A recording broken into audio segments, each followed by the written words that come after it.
In Africa, the cradle of mankind's birth, powerful kingdoms rose, a story of worth. From ancient times to the Middle Age, a continent's tale, a captivating stage. With deserts hot, the Sahara stands tall, and Nile's great river through nations it does sprawl. A youth-filled land, the youngest population, diamonds and cocoa from its fertile foundation. Exemplary leaders, their legacy told. Nkrumah, Mandela, their spirits bold. Ellen Johnson Sirleaf, her first female leader, so wise. From Liberia's democracy, where freedom lies. Aliko Dangote, an entrepreneur's might. Wealthiest in Africa, a beacon of light. With refinery brand, his vision so vast. A symbol of progress, an icon to last. Namlolwe and Nyanza, a freshwater gem, reflected the dreams of many a gem. A continent of superlatives, it's true, with vibrance and vigor, a future anew. If history has shown such stars of grace, in Africa's embrace, new legends will trace. Let courage and dreams unite as one for a brighter tomorrow where greatness is spun. In this beautiful, colorful, and friendly domain, greatness awaits where hopes shall not wane, where tales of triumph weave a tapestry. Welcome to Today in African History.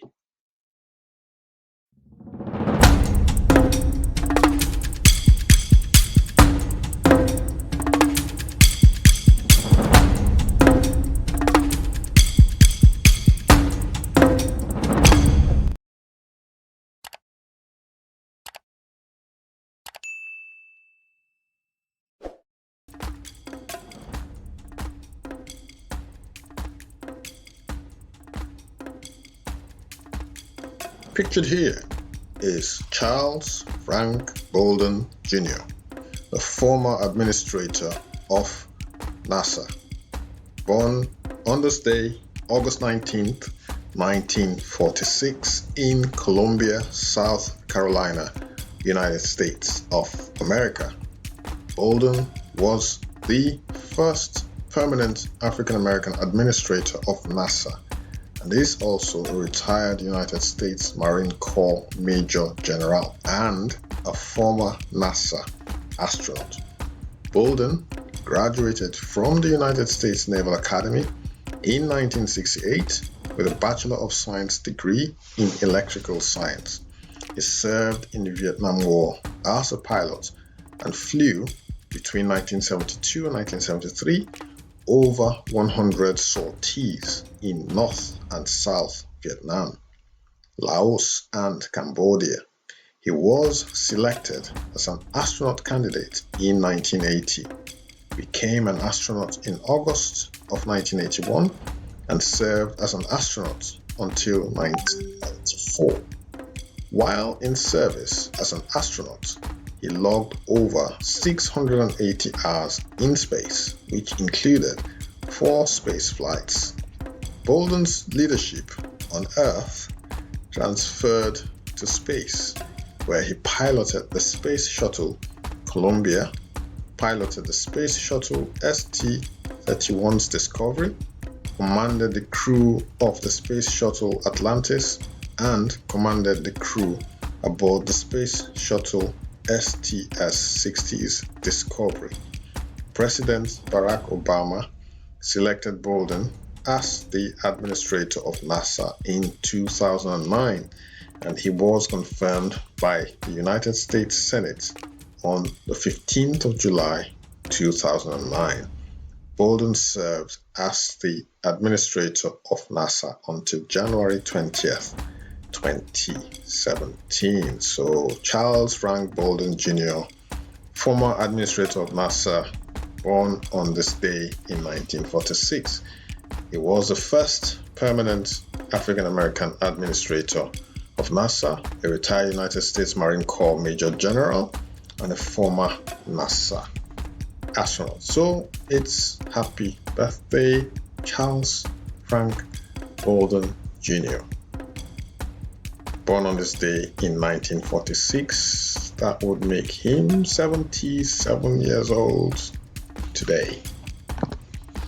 Pictured here is Percy Romeo Miller Jr., or more commonly referred to as Lil Romeo.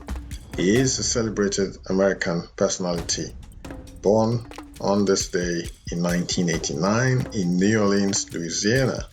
Miller is the son of hip-hop star Master P. He is not only an outstanding singer and rapper, but has become a successful actor, basketball player, and entrepreneur at the mere age of 25.